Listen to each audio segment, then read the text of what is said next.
file an ITR. My income is so low. Even the tax department will bad for me.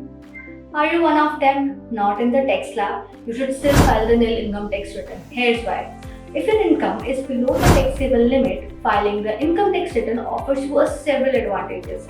First, claim TDS refund. If your TDS has been deducted, like on FD interest, you can claim the TDS only by filing the income tax return. Second, visa application. Many embassies requires income tax returns for the last 2 to 3 years as the proof of income.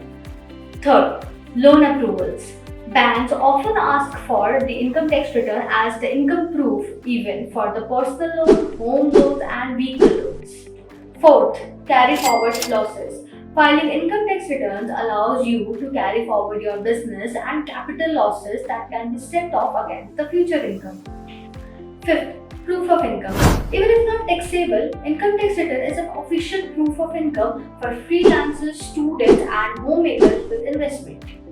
And the last, avoid future notices. Filing income tax return helps you to avoid tax scrutinies and compliance issues later, as the PAN is generally linked to all the bank and investment transactions.